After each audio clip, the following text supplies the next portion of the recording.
Hello friends, Lavanya ವೈವಿಧ್ಯ ಅಡುಗೆ ಚಾನಲ್ಗೆ ನಿಮ್ಮೆಲ್ಲರಿಗೂ ಸ್ವಾಗತ. ಇವತ್ತಿನ ರೆಸಿಪಿ ಬಂದು ಕಾಯಿ ಚಿತ್ರಾನ್ನ. ತುಂಬಾನೇ ರುಚಿಯಾದಂತಹ ಹಾಗೆ ಸಿಂಪಲ್ ಆಗಿ ಕ್ವಿಕ್ ಆಗಿ ಮಾಡ್ಕೋಬಹುದು. ವಿಡಿಯೋನ ಎಲ್ಲೂ ಕೂಡ ಸ್ಕಿಪ್ ಮಾಡದೆ ಪೂರ್ತಿಯಾಗಿ ನೋಡಿ.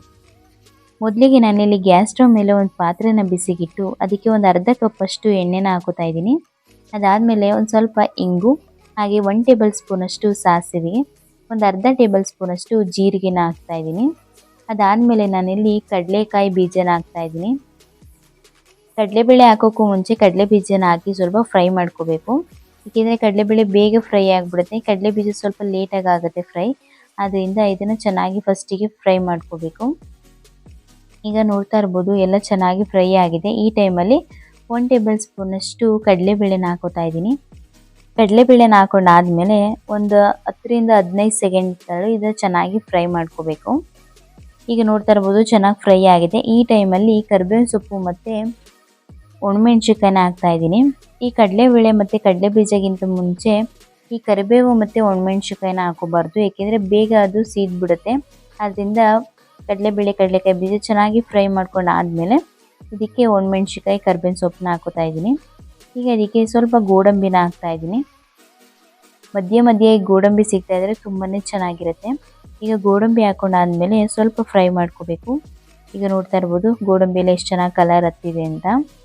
ಈಗ ಈ ಟೈಮಲ್ಲಿ ನಾನು ಇದಕ್ಕೆ 1 ಕಪ್ ಅಷ್ಟು ತೆಂಗಿನಕಾಯಿ ತುರಿನ ಹಾಕ್ತಾ ಇದ್ದೀನಿ. ಹೆಸರೇ ಕಾಯಿ ಚಿತ್ರಾನ್ನ ಆಗಿರೋದ್ರಿಂದ ಇದಕ್ಕೆ ಕಾಯಿ ಹೆಚ್ಚಾಗಿ ಹಾಕಿದ್ರೆ ಚೆನ್ನಾಗಿರುತ್ತೆ. ಅದರಿಂದ ನಾನಿಲ್ಲಿ 1 ಕಪ್ ಅಷ್ಟು ತೆಂಗಿನಕಾಯಿ ತುರಿನ ಹಾಕ್ಕೊಂಡಿದ್ದೀನಿ. ತೆಂಗಿನಕಾಯಿ ತುರಿನ ಹಾಕ್ಕೊಂಡು ಇದನ್ನು ಚೆನ್ನಾಗಿ ಮಿಕ್ಸ್ ಮಾಡಿಕೊಂಡು ಫ್ರೈ ಮಾಡ್ಕೋಬೇಕು. ನಾವು ಹಸಿ ತೆಂಗಿನಕಾಯಿ ಹಾಕಿರೋದ್ರಿಂದ ಸ್ವಲ್ಪ ನೊರೆ ಥರ ಬರ್ತಾ ಇರುತ್ತೆ ನಾವು ಫ್ರೈ ಮಾಡ್ದಂಗೆ. ಈಗ ನೋಡ್ತಾ ಇರ್ಬೋದು ನೀವು ಎಷ್ಟು ಫ್ರೈ ಮಾಡ್ತಾ ಇರಬೇಕಾದ್ರೆ ನೊರೆ ಥರ ಬರ್ತಾ ಇದೆ ಅಂತ. ಈಗ ಇದನ್ನು ಚೆನ್ನಾಗಿ ಫ್ರೈ ಮಾಡ್ಕೋಬೇಕು. ಈಗ ನೋಡಿ ಎಷ್ಟು ನೊರೆ ಥರ ಬರ್ತಾಯಿದೆ. ಈ ನೊರೆ ಎಲ್ಲ ಕಡಿಮೆ ಆಗಬೇಕು, ಅಲ್ಲಿವರೆಗೂ ಇದನ್ನು ಕಡಿಮೆ ಫ್ಲೇಮಲ್ಲೇ ಚೆನ್ನಾಗಿ ಫ್ರೈ ಮಾಡ್ಕೋಬೇಕು, ಇಲ್ಲಾಂದರೆ ಸೀದ್ಬಿಡುತ್ತೆ. ಇದಾದಮೇಲೆ ಸ್ವಲ್ಪ ಸಣ್ಣದಾಗಿ ಕಟ್ ಮಾಡಿರುವಂತಹ ಕೊತ್ತಂಬರಿ ಸೊಪ್ಪನ್ನ ಹಾಕ್ತಾ ಇದ್ದೀನಿ. ಕೊತ್ತಂಬರಿ ಸೊಪ್ಪನ್ನ ಹಾಕೊಂಡಾದ್ಮೇಲೆ ಇದು ಸ್ವಲ್ಪ ಕಡಿಮೆ ಆಗುತ್ತೆ ನೊರೆ ಎಲ್ಲ. ಅದಾದಮೇಲೆ ನಾನಿಲ್ಲಿ ರುಚಿಗೆ ತಕ್ಕಷ್ಟು ಉಪ್ಪನ್ನ ಹಾಕ್ತಾ ಇದ್ದೀನಿ.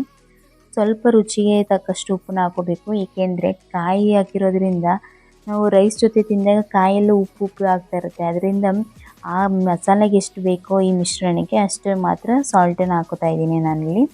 ಈಗ ನೋಡ್ತಾ ಇರ್ಬೋದು ಕಲರ್ ಎಲ್ಲ ಚೇಂಜ್ ಆಗಿದೆ. ಈಗ ಇದು ಚೆನ್ನಾಗಿ ಫ್ರೈ ಆಗಿದೆ. ಇದರಲ್ಲಿ ಒಂದು ಸ್ವಲ್ಪ ಎತ್ತಿಟ್ಕೋತಾ ಇದ್ದೀನಿ. ಇದನ್ನು ನೀವು ಒಂದು ವಾರ 15 ದಿನದವರೆಗೂ ಸ್ಟೋರ್ ಮಾಡ್ಬೋದು, ಚೆನ್ನಾಗಿರುತ್ತೆ. ಈಗ ಇದಕ್ಕೆ ಚೆನ್ನಾಗಿ ಉದ್ದುದ್ರಾಗಿ ಮಾಡ್ಕೊಂಡಿರುವಂತಹ ರೈಸ್ನ ಹಾಕೋತಾ ಇದ್ದೀನಿ. ಇಲ್ಲಿ ರೈಸನ್ನೆಲ್ಲ ಹಾಕೊಂಡಾದ್ಮೇಲೆ ನೋಡಿ ಚೆನ್ನಾಗಿ ಇದನ್ನು ಮಿಕ್ಸ್ ಮಾಡ್ಕೋಬೇಕು. ತುಂಬಾ ಕ್ವಿಕ್ಕಾಗಿ ಬೇಗನೆ ಮಾಡ್ಕೋಬೋದು. ಲಂಚ್ ಬಾಕ್ಸಿಗೆಲ್ಲ ಸಖತ್ತಾಗಿರುತ್ತೆ ಈ ರೆಸಿಪಿ. ಈಗ ಇದನ್ನು ಚೆನ್ನಾಗಿ ಮಿಕ್ಸ್ ಮಾಡಿಕೊಂಡು ಇದಕ್ಕೆ ಸ್ವಲ್ಪ ಸಾಲ್ಟ್ನ ಹಾಕೋಬೇಕು. ನಾನು ಫಸ್ಟಿಗೆ ಸ್ವಲ್ಪ ಹಾಕಿದ್ದೆ. ಈಗ ರೈಸಿಗೆ ಎಷ್ಟು ಬೇಕಾಗುತ್ತೆ ಅಷ್ಟು ಸಾಲ್ಟನ್ನು ಹಾಕೋಬೇಕು. ಹಾಗೆಯೇ ಸ್ವಲ್ಪ ಕೊತ್ತಂಬರಿ ಸೊಪ್ಪನ್ನ ಹಾಕ್ತಾ ಇದ್ದೀನಿ. ಹಾಕಿ ಇದನ್ನು ಈಗ ಚೆನ್ನಾಗಿ ಇನ್ನೊಂದು ಸಲ ಮಿಕ್ಸ್ ಮಾಡಿಕೊಂಡ್ರೆ ರುಚಿಯಾದಂತಹ ಕಾಯಿ ಚಿತ್ರಾನ್ನ ರೆಡಿಯಾಗಿದೆ. ಈಗ ನೋಡ್ತಾ ಇರ್ಬೋದು ಎಷ್ಟು ಚೆನ್ನಾಗಿ ಕಾಣಿಸ್ತಾ ಇದೆ ಅಂತ. ಲಂಚ್ ಬಾಕ್ಸಿಗೆಲ್ಲ ಸಖತ್ತಾಗಿರುತ್ತೆ. ನೀವು ಕೂಡ ಒಂದ್ಸಲ ಮನೇಲಿ ಟ್ರೈ ಮಾಡಿ ಹೇಗೆ ಬಂತು ಅಂತ ಕಮೆಂಟಲ್ಲಿ ತಿಳಿಸಿ. ಹಾಗೆಯೇ ಈ ವಿಡಿಯೋ ಇಷ್ಟ ಆಗಿದ್ದರೆ ಪ್ಲೀಸ್ ಈ ವಿಡಿಯೋನ ಲೈಕ್ ಮಾಡಿ, ಜೊತೆಗೆ ನಿಮ್ಮ ಫ್ರೆಂಡ್ಸು ಮತ್ತು ಫ್ಯಾಮಿಲಿಗೆಲ್ಲ ಈ ವಿಡಿಯೋನ ಶೇರ್ ಮಾಡಿ. ಹಾಗೆ ನಮ್ಮ ಚಾನಲ್ನ ಸಬ್ಸ್ಕ್ರೈಬ್ ಮಾಡ್ಕೊಳ್ಳಿ. ಧನ್ಯವಾದಗಳು.